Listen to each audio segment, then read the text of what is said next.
All right, I'm going to start by giving all glory, honor, and praise to Yahweh, Bahashim, Yahweh Shai, Bahashim, Kakadash. Double honors to the elders and the apostles of Great Millstone. Salutations to the elect out there, wherever you may be. All right, I want to do another quick lesson in Psalms, going into this prayer that King David did, or made to the Lord in Psalms 3. All right, let's start at verse 1. All right, it says, a Psalm of David when he fled from Absalom, his son. And if you know the story, Absalom was about to take over, because the Most High raised up adversaries in his own house, in the house of David, which Absalom is David's son, you see. And this is the prayer that David made concerning that, because Absalom was about to be, I think, king, but you would have to go back and read the story. I think he was about to be king, and the King David, well, he was an enemy. The Most High raised up Absalom, his son, the son of David, as an enemy of King David because he had, sinned. All right, so let's start at Psalms 3 and verse 1. Let's read it again. A Psalm of David when he fled from Absalom, his son. Lord, how are they increased that trouble me? Many are they that rise up against me. You see, because back then, during the time of David, he had a lot of enemies. Even some in his own household, All right, verse 2. Many there be which say of my soul, there is no help from him in God, you see. And that's what a lot of our enemies say. They are fools because they don't believe in the Most High. They don't believe God exists. They're what you call the modern day atheists. You see, they believe that they're God. A bunch of fools they are. All right, verse 3. But thou, O Lord, art a shield for me, my glory, and the lifter up of my head. You see that? The Most High, He's our glory. He's our shield. He's our shield that protects us from our enemies. He fights for us.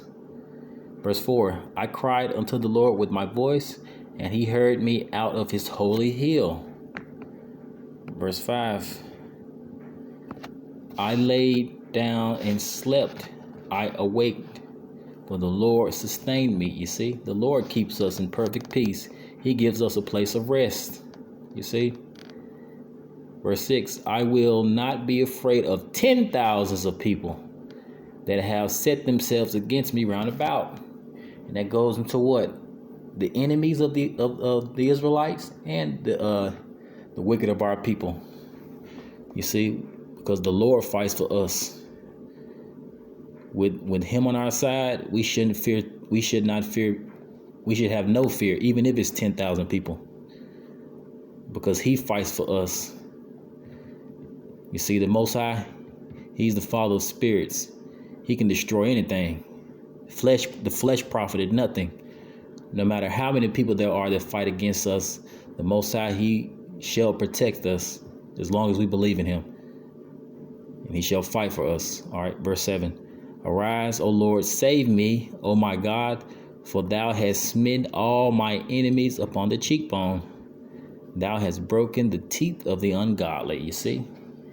And as history repeats itself, He's going to break the teeth of the ungodly and our enemies again. Babylon the Great, America, is going to fall. And you wicked Israelites, you're going to be destroyed along with it. All right, verse 8. Salvation belongeth unto the Lord, whose name is Yahweh. Thy blessing is upon thy people. Who are thy people? Who are the people of the Most High? The Israelites, which the word Israel goes back to what? The Hebrew word Yasha'Allah, which means He, Prince, Power. You see? So the Most High is going to protect us from our enemies as long as we trust in Him and hope in His mercy. You see? All right. I just want to do a quick lesson going into a prayer that David made when his enemies rose up against him. And that goes for us too. When our enemies rise up against us, the Lord, He'll sustain us and protect us as long as we hope and believe in His mercy. All right. I want to end it by giving all praises, honor, and glory to Yahweh, Bahashim, Yahweh Shai, Bahashim, Kakadash. Double honor to the elders and the apostles of Great Millstone. Salutations to the elect out there. All right. I'm going to end the lesson here. Shalom.